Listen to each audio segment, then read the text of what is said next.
Hello everyone. तो हम लोग ने कल देखा था कि कैसे हम लोग इन्फ्लेशन देख रहे थे अनियंस और टोमेटोज की वजह से हो रहा था। तो हम लोग ने देखा था कि कौन-कौन से सीज़न में अनियन का ट्रांसप्लांटेशन होता है, फिर हार्वेस्ट होता है। दिसंबर जनवरी में हम लोग उसको लगाते हैं, टोमेटो को अक्टूबर फरवरी में लगाते हैं, हार्वेस्ट मई या जून में होता है। तो इसमें क्या प्रॉब्लम होती है कि अगर इन मंथ्स में ड्रॉट या साइक्लोन आ गया या एक्सेस रेन हो गई, तो इनकी फसल बर्बाद होने की वजह से बहुत तेज़ी से इन्फ्लेशन बढ़ जाता है अनियन और टोमेटो का। ठीक? तो अब इस चीज़ और फिर फूड इन्फ्लेशन अगर अनियंस में देखें स्पेसिफिकली तो क्यों होता है? 2 रीज़न्स की वजह से, या तो मॉनसून का अराइवल देर से हो ताकि हमारा, क्योंकि उसकी वजह से उनकी सोइंग पीरियड डिले हो जाता है, या प्रोलॉन्ग्ड रेन्स हो तो उसकी वजह से खड़ी फसल खराब हो जाती है। तो अब इसको रोकने के लिए गवर्नमेंट ने क्या-क्या रिफॉर्म्स लिए हैं। तो पहला तो क्या करती है, अगर महँगाई आ गई प्याज़ और टमाटर में, तो पहला क्या करेगी, पहले तो बैन कर देगी उसका एक्सपोर्ट, ठीक? ताकि सप्लाई घर पे बनी रहे। कॉमर्स मिनिस्ट्री की कंपनी जो है एमएमटीसी लिमिटेड, वो खरीदना शुरू करती है टर्की और इजिप्ट से प्याज और टमाटर। उसके पैसे उसको कहाँ से मिलते हैं? फंड से मिलते हैं, जिसका नाम क्या है? प्राइस स्टेबलाइजेशन फंड, जो किसके अंडर में आता है? कंज्यूमर अफेयर्स मिनिस्ट्री के अंडर से। उसके बाद अनियन जो है स्टेट के फूड और सप्लाईज डिपार्टमेंट से सप्लाई कर दिया जाता है और फिर रीजनेबल प्राइस पे उसको बेचना शुरू कर दिया जाता है। तो ये होती है प्रोसीजर जब महंगाई आती है टमाटर प्याज में। गवर्नमेंट स्टेट्स को क्या डायरेक्ट करती है कि आप बफर स्टॉक्स बनाइए, बनाना शुरू करिए, स्टॉक लिमिट पे लिमिट लगाइए, मतलब कि जो लोग वो स्टॉक रख रहे हैं वो उसकी लिमिट हो कि इतना ज़्यादा आप स्टॉक नहीं लगा सकते, आप बेचना भी शुरू करिए। और अगर कोई होर्डिंग कर रहा है तो उसके अगेंस्ट स्ट्रिक्ट एक्शन होगा। फार्मर्स कोऑपरेटिव को प्रमोट करती है कि आप कंज्यूमर्स को डायरेक्टली सेल करिए, मार्केट पे जाके नहीं, तो महँगाई से बचेंगे। डेवलप मोर cold storage warehouses, onion monitoring system जो है डेवलप करने के लिए बोलती है।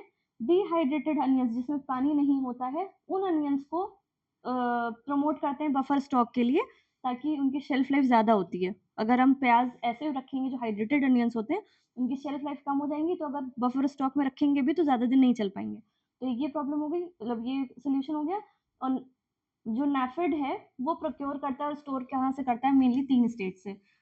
देखिए, प्रॉब्लम ये है कि 3 स्टेट से प्रोक्योर करता है। कौन-कौन से? महाराष्ट्र, एमपी और गुजरात। लेकिन ये कोस्टल स्टेट, मतलब महाराष्ट्र कोस्टल एरिया है, गुजरात कोस्टल एरिया है, तो अगर यहाँ पे कहीं वेदर शॉक आया या कहीं वो साइक्लोन वगैरह आते रहते हैं, तो उससे वो होती है, ट्रांसपोर्ट करने में दिक्कत हो सकती है। तो सरकार क्या कहती है कि आप डिसेंट्रलाइज़ कर दीजिए इस प्रोसेस को। नैफेड ही सिर्फ़ 3 स्टेट से ना ले, उनके खुद के स्टेट्स में ही अलग-अलग बफर्स वो बन जाए, modern storage facilities multiple states में बन जाए, ताकि ट्रांसपोर्ट की दिक्कत ना हो। ठीक है? अब फूड इन्फ्लेशन इकोनॉमिक सर्वे जो 2024-25 का आया था, उसमें क्या बोला था? Global food inflation downward trend, ठीक? तो ग्लोबली अगर हम फूड इन्फ्लेशन की वो देखें टेंडेंसी, तो डाउनवर्ड ट्रेंड है, कम हो रही है। लेकिन प्रॉब्लम्स हैं, कहाँ पे? ब्राज़ील में, इंडिया में और चाइना में। क्यों है? सप्लाई चेन डिसरप्ट हो जाती है, एक्सट्रीम वेदर इवेंट्स की वजह से सप्लाई चेन डिसरप्ट होती है, अनसीज़नल रेनफॉल और हीट वेव्स, ये जो क्लाइमेट चेंज हो रहा है उसकी वजह से, ये सारे फैक्टर्स हैं जिनकी वजह से इन कंट्रीज़ में प्रॉब्लम हो रही है, इन्फ्लेशन डाउनवर्ड ट्रेंड नहीं दिखा रहा है, ठीक? और वेजिटेबल और पल्सेस में भी बहुत ज़्यादा इन्फ्लेशन होता है, तो उसकी वजह से ये प्रॉब्लम्स हैं। तो India's supply of tomatoes and onions is more than it's demand, ठीक है? जो इंडिया की जो सप्लाई है, प्रॉब्लम क्या होती है? सीज़नैलिटी और स्टोरेज में। देखिए, जो इंडिया में जो सप्लाई है टोमेटोज़ और प्याज़ की, उसकी सप्लाई इंडिया की डिमांड से ज़्यादा है। जहाँ जितनी डिमांड हम लोग को है, उससे ज़्यादा सप्लाई है। प्रॉब्लम कहाँ आती है कि हमारे यहाँ स्टोरेज फैसिलिटी सही से नहीं है। सीज़नैलिटी जो उन्होंने अभी ऊपर पढ़ा कि जिस मंथ में ये चीज़ें उगाई जाती हैं, अगर उसमें क्लाइमेट चेंज की वज़ह से बारिश या ये सब हो गया, उसकी वज़ह से प्रॉब्लम आती है और उसी की वज़ह से बढ़ता है इन्फ्लेशन, ठीक? तो फूड इन्फ्लेशन, अब राइस और व्हीट की बारी आई। हम लोगों ने अनियन और टोमेटो देख लिया, अब राइस व्हीट में फूड इन्फ्लेशन का क्या है? एक ये 2025 में एक पॉलिसी आई थी डी-हाइफ़नेशन की। डी-हाइफ़नेशन माने क्या होता है कि 2 मैटर्स को सेपरेट देखना।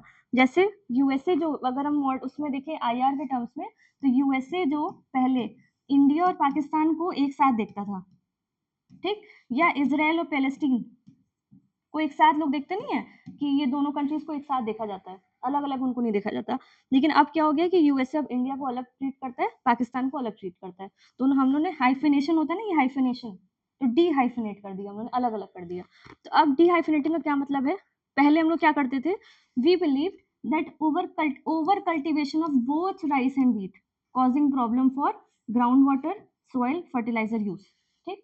अगर हम दोनों का कल्टीवेशन कर रहे हैं, ओवर कल्टीवेशन कर रहे हैं दोनों का, व्हीट और राइस दोनों का, तो उससे प्रॉब्लम हो रही है, हमारे ग्राउंड वाटर डिप्लीट हो रहे हैं, सॉइल और फर्टिलाइजर ये सब यूज बढ़ रहा है। लेकिन अब क्या कर रहे हैं हम लोग, राइस को अलग देख रहे हैं, राइस हमारा सरप्लस में होता है और व्हीट हमारा शॉर्टेज में होता है। जब आप दोनों को एक साथ देखेंगे तो आपका ये एवरेज तो ज़्यादा ही निकल के आएगा, तो उससे पता नहीं चलता था कि हम लोग को एक्चुअल में प्रॉब्लम है कहाँ। अब जब हमने हाइफिनेट किया तो राइस हमें पता चला सरप्लस में है इंडिया में, व्हीट शॉर्टेज में है। तो अब हमें क्या करना है, हमें फोकस करना है कि हमें व्हीट ज़्यादा बढ़ाना पड़ेगा, जो चीज़ डेफिसिट में। तो ये पॉलिसी आई हुई थी डीहाइफिनेटिंग। कभी-कभी एग्ज़ाम पूछ लेते हैं कि किस चीज़ के लिए? डीहाइफिनेटिंग से आप क्या समझते हैं? तो उसमें क्रॉप्स के टर्म्स में ये है कि 2 अलग-अलग क्रॉप्स को अलग-अलग तरह से हमें देखना है। व्हीट शॉर्टेज 2025 क्यों है? व्हीट शॉर्टेज 2025 में जो रिफाइंड फ्लावर होता है यानी कि मैदा, उसकी डिमांड क्यों बढ़ रही है? क्योंकि अर्बन लाइफस्टाइल बढ़ रही है, लोगों को बेकरी प्रोडक्ट्स वगैरह की मांग बढ़ रही है, इस वजह से। हाँ, तो उसकी वजह से ये बढ़ी, तो व्हीट की डिमांड भी बढ़ रही है, व्हीट से ही मैदा बनता है। व्हीट रिक्वायर्स मॉडरेट टेम्परेचर, 21 से 24 डिग्री टेम्परेचर व्हीट को चाहिए होता है, लेकिन ग्लोबल वार्मिंग और हीट की वजह से ये टेम्परेचर बढ़ रहा है, जिसकी वजह से इसकी शॉर्टेज हो रही है। तीसरा, 2022 में ओवर एक्सपोर्ट कर दिया था हम लोगों ने यूक्रेन वॉर पे। जब यूक्रेन वॉर हुआ था तो हम लोगों ने ओवर एक्सपोर्ट करा था, तो तब भी व्हीट की शॉर्टेज हो गई। ये सारे फैक्टर्स हैं जिसकी वजह से व्हीट शॉर्टेज हो रही है। 2024 दिसंबर में रिटेल प्राइस कितना था? 40 रुपए पर किलो। जब ये 2009 से सबसे ज़्यादा वो है, महँगी है। मतलब ये अगर आपको एग्ज़ाम्पल देना हो तो 2024 दिसंबर का एग्ज़ाम्पल है। 2009 से अब तक का सबसे हाईएस्ट रिटेल प्राइस है व्हीट का। अब गवर्नमेंट का इनिशिएटिव क्या है इसको रोकने का? एमईपी यानी कि इसको फ्लोर प्राइस भी कहते हैं। एमईपी मतलब मिनिमम एक्सपोर्ट प्राइस। मतलब गवर्नमेंट एक प्राइस सेट कर देती है कि आप इससे कम में आप बाहर नहीं भेज सकते। अगर उसने कहा था कि आप 1000 रुपए किलो है, जस्ट इमेजिन कि आप ये सेट है मार्केट, एमईपी ये है, इससे कम में आप एक्सपोर्ट नहीं कर सकते। ठीक, तो डिस्करेज होंगे लोग ना कि हम इससे कम, कोई बाहर वाला सामने वाला कहेगा कि हम भैया हम इतने में नहीं बेचेंगे, मतलब हम आपको इतने पैसे नहीं देंगे, आप हमें कम करके बेचिए, वो नहीं लेंगे। तो व्हीट की सप्लाई इंडिया में बनी रहेगी, एक्सपोर्ट करना डिस्करेज करेंगे। तो जब इन्फ्लेशन बढ़ता है तो इसका मतलब क्या हुआ कि व्हीट की शॉर्टेज है, तो एमईपी भी ये लोग बढ़ा देते हैं कि जैसे अगर कोई चीज़ पहले 100 रुपए में उन्होंने बोला कि आप 100 रुपए पर केजी बेचिए, इन्फ्लेशन आ रहा है, अगर महंगाई बढ़ी तो उन्होंने एमईपी बढ़ा के कर दी 800 रुपए किलो। तो अब सरकार ने कहा कि अब आपको 100 रुपए में नहीं बेचना है, अब आपको 800 रुपए में एक्सपोर्ट करना है। उससे क्या हुआ, एक्सपोर्ट कम हो जाएगा। ठीक है, वो समझ में आ गया। उससे क्या होगा, लोकल मार्केट में सप्लाई बढ़ जाएगी और प्राइस वापस कम आ जाएगा। तो ये एमईपी क्या है, मिनिमम एक्सपोर्ट प्राइस। ठीक, उसके बाद मिनिमम इम्पोर्ट प्राइस भी एक चीज होती है, to protect domestic industries against cheap imports. मतलब अगर बाहर से कोई सामान आ रहा है तो उन्होंने सेट कर दिया कि हमें 100 रुपए के अंदर, मतलब 100 रुपए से ज्यादा का होगा तभी हम इम्पोर्ट करेंगे, वरना नहीं करेंगे। तो इम्पोर्ट्स भी होता है, एक्सपोर्ट भी होता है। लिमिटेशन क्या होती है, अगर फ्रीक्वेंट चेंजेस हुए, हमने अगर एमईपी में अगर फ्रीक्वेंट चेंजेस किए तो उससे अनसर्टेनिटी आती है एक्सपोर्ट ओरिएंटेड फार्मर्स को फॉर नेक्स्ट क्रॉपिंग सीजन। अगर जल्दी जल्दी ऊपर नीचे प्राइसेस हो रहे हैं तो जो एक्सपोर्ट करने के लिए उगाते हैं वीट या राइस कुछ भी, तो उनके अंदर वो कन्फ्यूजन आ जाएगी कि हम ये उगाएं कि ना उगाएं, पता नहीं सरकार ऐसा ना हो कि एमईपी लगा दे, बढ़ा दे या कम कर दे। तो ये इसकी एक लिमिटेशन। ओएमएस एस क्या होता है, ओपन मार्केट, ये सारी वो हैं सरकार के मेजर्स हैं व्हीट शॉर्टेज जब होती है तब करने के लिए। ओपन मार्केट सेल स्कीम क्या होता है, normally food corporation of India जो होता है वो प्रोक्योर करता है सीरियल्स और फूड ग्रेन्स एट एमएसपी, ठीक, and sells them to poor families via PDS. PDS कैसे आया, नेशनल फूड सिक्योरिटी एक्ट से, 2013 के एक्ट से। लेकिन जब फूड इन्फ्लेशन है बाजार में तो एफसीआई क्या करता है, FCI also sells the grains in open market to increase supply. ठीक, एफसीआई का नॉर्मल जो बेसिक बाय डिफॉल्ट उसका काम क्या है, पुअर फैमिलीज को खाना देना है, तो वो पीडीएस शॉप्स पे सप्लाई करता है जो भी उसने प्रोक्योर किया है, ओपन मार्केट में नहीं जाता। इन्फ्लेशन आया तो वो लोकल मार्केट में भी ओपन मार्केट सेलिंग भी शुरू कर देता है, उसको कहते हैं ओपन मार्केट सेल्स स्कीम। कौन करता है, एफसीआई। ठीक, प्राइस स्टेबलाइजेशन फंड, ये है 2014 का फंड, सेंट्रल सेक्टर स्कीम है और कंज्यूमर अफेयर्स मिनिस्ट्री, अभी उन्होंने पढ़ा था इसके बारे में, कहाँ पढ़ा था इसके बारे में, price stabilisation fund. Commerce ministry की कंपनी प्रोक्योर करी थी जब इजिप्ट और टर्की से टमाटर प्याज, इसी फंड से पैसे लिए थे। ठीक, तो कंज्यूमर अफेयर्स मिनिस्ट्री का फंड है। Give interest free loans to FCI, NAFED et cetera, ये लोन्स भी देता है। To procure pulses and perishable vegetables from local and foreign farmers. ठीक, समझ आ गया। और it sell it to market at reasonable price, तो बाहर से खरीद के लोगों को बेचना। फिर ऑपरेशन ग्रीन्स टॉप आया था 2018 में। टॉप माने टोमेटो, अनियन, पोटैटो। सब स्कीम किसकी है ये? टॉप स्कीम किसकी सब स्कीम है? PM कृषि किसान संपदा योजना। और ये योजना किसकी है? फूड प्रोसेसिंग मिनिस्ट्री की। ठीक है, इसी की सब स्कीम है टॉप। देखो 2018 में आया टॉप, पहले टोमेटो, अनियन और पोटैटो के लिए था। 2020 में इसको सारे फ्रूट्स और वेजिटेबल्स के लिए एक्सपेंड कर दिया गया। इट विल प्रोवाइड, क्या प्रोवाइड करेगा ये जो टॉप स्कीम आई है? 50% subsidy on transportation from surplus area to deficient area. ठीक है, और long term subsidy on storage infrastructure. तो जो टॉप स्कीम के अंडर में क्या होगा, जितनी भी फल और सब्जियां हैं वो ऐसी जगह से अगर हम वो सप्लाई कर रहे हैं कि अगर महाराष्ट्र में कोई चीज़ हो रही है, वहाँ पे सरप्लस में है और यूपी में उसको ट्रांसपोर्ट करना है, तो उसका जितना भी दाम आएगा उस पर 50% सब्सिडी सरकार देगी टॉप स्कीम के लिए। और लॉन्ग टर्म सब्सिडी मिल जाएगी काहे के लिए? स्टोरेज इंफ्रास्ट्रक्चर बनाने के लिए।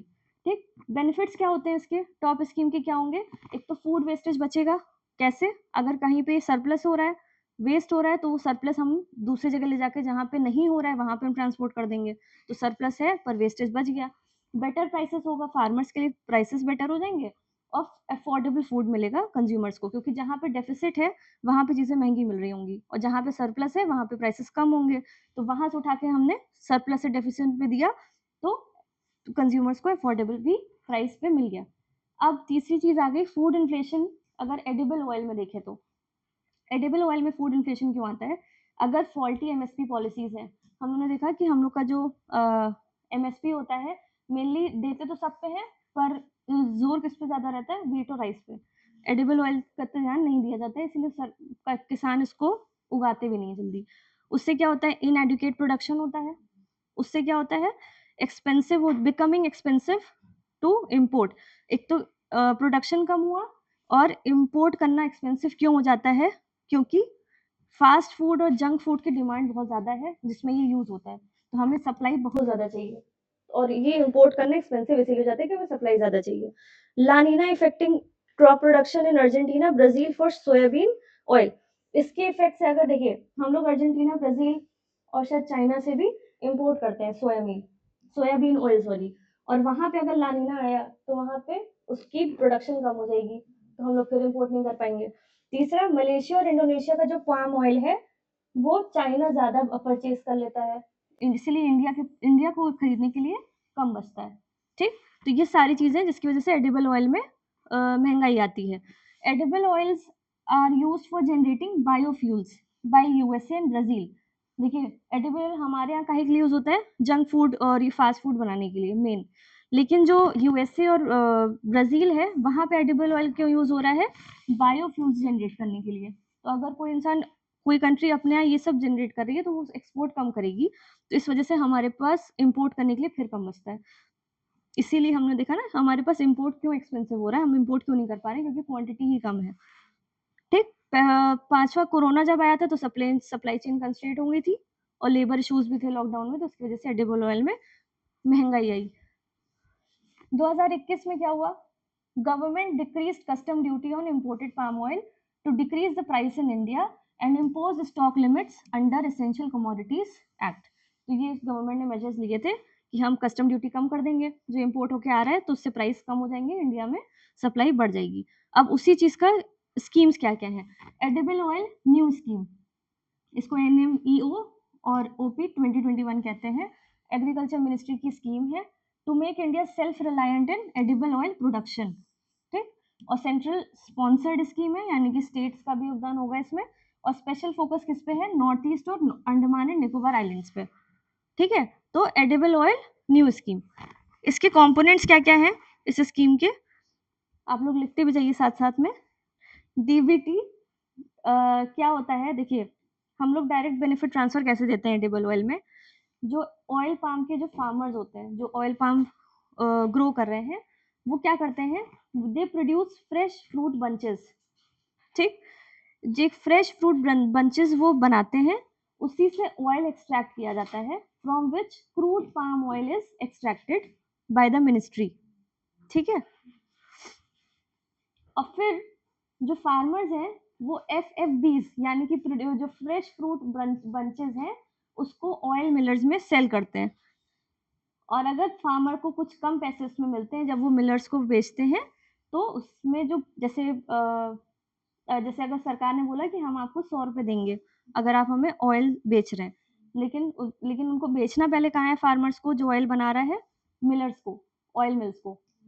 अगर वो ऑयल मिल 80 रुपए ही दे रहा है तो सरकार क्या करेगी, जो 20 रुपए का घाटा हो रहा है वो वायबिलिटी गैप के थ्रू डायरेक्ट बेनिफिट ट्रांसफर कर देगी 20 रुपए।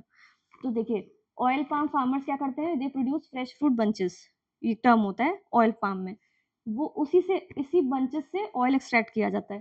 तो from which crude palm oil is extracted by the ministry में मिल्स होगा ये। ठीक है। So farmer sell FFBs to oil millers. तो ये चीज फार्मर्स ऑयल मिलर्स को एक्सप्लो करते हैं, बेचते हैं, और अगर फार्मर को पैसे कम मिले तो वायबिलिटी गैप से सरकार उनको DBT कर देती है, डायरेक्ट बेनिफिट ट्रांसफर कर देती है। इसी जो हमारा ये वाली स्कीम है ना, इसी के कंपोनेंट है ये एडिबल ऑयल न्यू स्कीम, इसी का DBT भी है, और इसी में फार्मर्स की ट्रेनिंग भी दी जाती है कि आपको ट्रेन करना है किसके लिए, कि न्यू क्रॉपिंग टेक्निक्स के लिए। उसमें टेक्निक कौन कौन सी, हाफ मून टेरेस टेक्निक, बायोफेंसिंग। ठीक, बायोफेंसिंग हम लोग को पता ही है कि हम लोग ट्रीज और श्रब्स को प्लांट कर देते हैं ताकि कैटल वाइल्ड लाइफ विंड से प्रोटेक्ट कर सके। India in 98% of its oil palm oil requirement import करता है, 98%। फिर आत्मनिर्भर ऑयल सीड्स अभियान, ये 2024 में आया था। इसमें 5 ऑयल्स को टारगेट किया गया था, कौन से, मस्टर्ड, ग्राउंडनट, सेसमे, सोयाबीन और सनफ्लावर।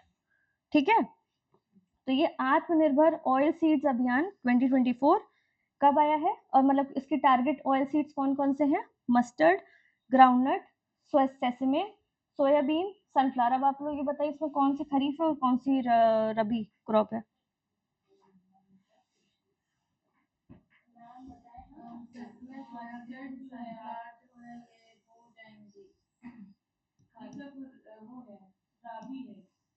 ग्राउंडनट कहाँ है, ये भी तो खरीफ है।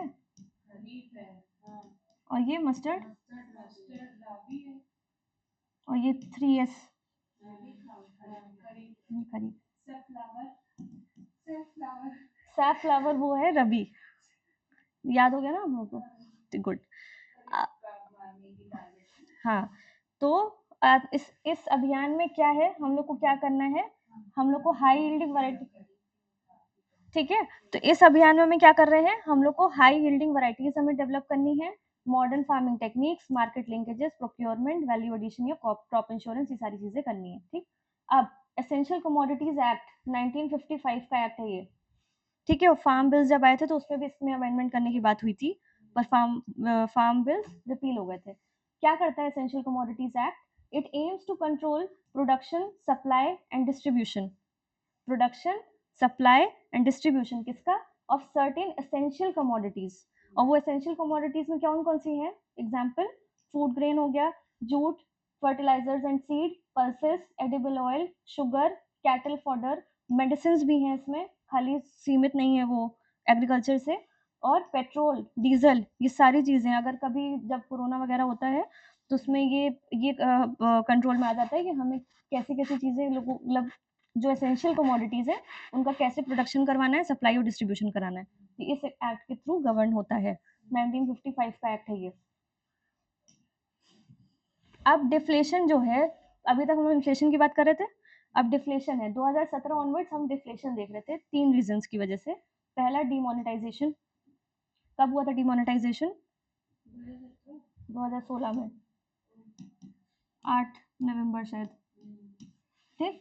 तो लिमिट्स, कैश ट्रांजैक्शन पे लिमिट्स लग गई थी, तो उससे क्या हुआ था, fear of being tracked by IT and GST authorities, तो होर्डिंग कम हो रही थी उसकी वजह से।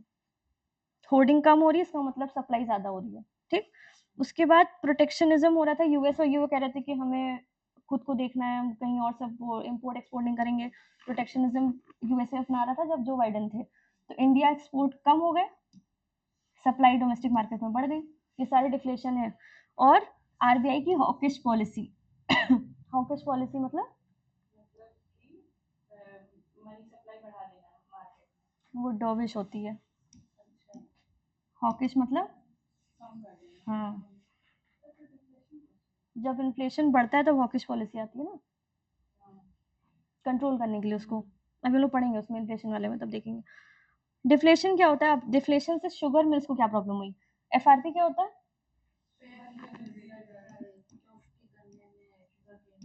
हाँ, ये तो आपको अच्छे से पता होगा। फिर एफआरपी शुगर केन पे दी जाती है। क्या होता है, डिसाइड कौन करता है?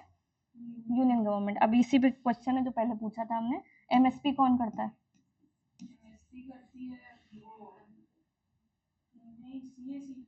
हाँ, सीएसईपी। फिर नहीं, सीसी, ठीक। और ये चेयर कौन करते हैं? ठीक ठीक, तो ये हो गया। ये कमिटी होती है ना इसमें, कैबिनेट कमिटी ऑन, क्या था इसका वो, सीसीएपी था कि सीएसईपी था? फुल फॉर्म क्या है इसका? इसमें है नहीं शायद, इसमें नहीं है, इसमें नहीं है। अरे यार, बात के चक्कर की बात नहीं है। चलो ठीक है, अभी देख के बताते हैं। ठीक, तो एमएसपी का अलग सिस्टम है, एफआरपी का अलग सिस्टम है। एफआरपी डिसाइड करता है union and government at which sugar cane is to be purchased by sugar mills from farmers. ठीक है, तो एमएसपी में क्या होता है? गवर्नमेंट डिसाइड, मतलब ये कैबिनेट कमेटी करती है, इसमें सीधा यूनियन गवर्नमेंट करती है। और ये वो प्राइस है, एफआरपी वो प्राइस है जिसपे sugar mills, not FCI, sugar mills purchase करता है फार्मर से। क्या होता है कि सम स्टेट्स जो होते हैं, ये यूनियन गवर्नमेंट का इनिशिएटिव है, कभी कभी स्टेट्स भी announce state advised price, SAP मतलब स्टेट एडवाइस्ड प्राइस, कभी कभी अपने खुद के स्टेट्स भी वो करते हैं, तो वो एफआरपी से ज़्यादा होता है, तो वो सर जो किसान होते हैं वो उस प्राइस पे बेचते हैं।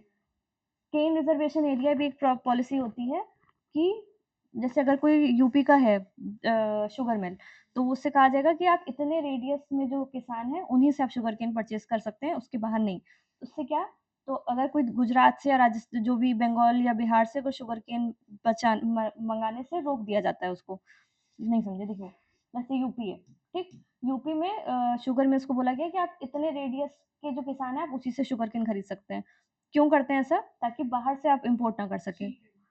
हाँ, अगर अगल बगल के स्टेट से आप इम्पोर्ट ना कर सकें, तो cheap imports from other states बचाने का ये केन रिजर्वेशन पॉलिसी, एरिया वाली पॉलिसी होती है। रिसेंट ईयर में क्या हुआ है, बम्पर प्रोडक्शन हुआ शुगर केन का इंडिया और ब्राजील में, तो सप्लाई बढ़ गई, तो ग्लोबल प्राइसेस कम हो गए। प्राइसेस बढ़े, सप्लाई ज़्यादा तो ग्लोबल प्राइसेस कम। लेकिन जब जो एफ आर पीज है उस पर कोई रिडक्शन नहीं हुआ, तो उससे क्या हुआ, बल्कि ये डबल हो गया डिकेड में। ठीक है, यही होता है ना कि प्राइस कम हो जाना चाहिए था, ये ग्लोबल प्राइसेस कम हो रहे हैं तो जो लोकल प्राइस है एफआरपी वो भी कम होना चाहिए था, वो नहीं कम हुआ। तो जब चीज़ें सस्ती मिल रही हैं लोगों को, जो इनके जो फार्म क्या कहते हैं उसको, शुगर मिल्स, उन्हीं को तो एफआरपी देना था ना, तो वो उनका एरियर बढ़ता जा रहा था, वो पेमेंट नहीं कर पा रहे थे फार्मर्स को, बीच में शायद स्ट्राइक वगैरह भी हुई थी इसीलिए। तब गवर्नमेंट ने क्या इनिशिएटिव लिया, क्योंकि इनके एरियर्स बढ़ रहे थे मिल ओनर्स के, वो पेमेंट नहीं कर पा रहे थे, तो सॉफ्ट और चीप लोन्स देने शुरू कर दिए। FM imposed, finance ministry imposed 100% custom duty on imported sugar. Import ना करना पड़े, जो लोकल सप्लाई है वही बढ़े ताकि यूटिलाइज हो तो प्राइस फिर से वापस आए। और 0% कस्टम ड्यूटी ऑन एक्सपोर्ट कर दिया, एक्सपोर्ट करने पे कोई ड्यूटी नहीं है, आप जितना जब हो सके एक्सपोर्ट करिए, और इम्पोर्ट पे 100% कस्टम ड्यूटी लगा दी। और सब्सिडी कर दी, जो शुगर के एक्सपोर्टर्स हैं उनको सब्सिडी भी देते रहे ताकि एक्सपोर्ट हो, क्योंकि सप्लाई ज़्यादा हो रखी है मार्केट में, प्राइसेस कम नहीं हो रहे हैं, तो हम सप्लाई कम करेंगे, सप्लाई मतलब बढ़ाएंगे, जब कमी आएगी तो प्राइसेस अपने आप बढ़ जाएंगे। तो ये थे गवर्नमेंट के इनिशिएटिव। ठीक, उसके बाद अब एग्रीकल्चर प्रोडक्शन एंड प्रोसेसिंग की स्कीम्स क्या क्या है। एग्रीकल्चर इंफ्रास्ट्रक्चर फंड आया 2020 में, ठीक, agriculture ministry 100% central sector scheme है, स्टेट्स को कोई कंट्रीब्यूशन नहीं करना है। इसके बेनिफिशियरी कौन से हैं? Farmers, agriculture cooperative societies, FPOs, एसएचजीज, एग्रीकल्चर स्टार्टअप्स और triple P projects, public private partnership projects. ठीक है, बैंक्स और इस स्कीम जो फंड है एग्रीकल्चर इंफ्रास्ट्रक्चर फंड, इसमें बैंक्स और एनबीएफसी को क्या डायरेक्शन दिया है कि आपको लोन करना है कितना, ₹1,00,000 करोड़। 10,000 करोड़ एक बार में, 30,000 करोड़ हर 3 साल पे, मतलब 3 साल पे 30,000 करोड़ 3 साल में।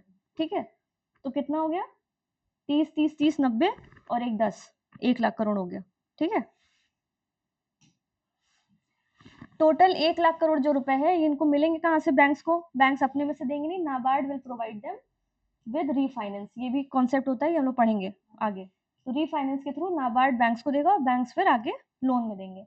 लोन काहे के लिए देना है, पोस्ट हार्वेस्ट मैनेजमेंट इंफ्रास्ट्रक्चर के लिए, कि वेयर हाउस बनाना है, कोल्ड स्टोरेज बनाना है, उसके लिए लोन्स देने हैं, कम्युनिटी फार्मिंग एसेट्स के लिए देना है, और medium to long term loans देने हैं। ऐसे ही बस ये पता होना चाहिए 2020 में फंड आया था, एग्रीकल्चर मिनिस्ट्री का ये फंड है। लोन इंटरेस्ट जो है वो एनबीएफसी या बैंक खुद डिसाइड करेंगे, गवर्नमेंट नहीं करेगी। और लोन इंटरेस्ट सबवेंशन है, 3% गवर्नमेंट सबवेंशन भी देगी।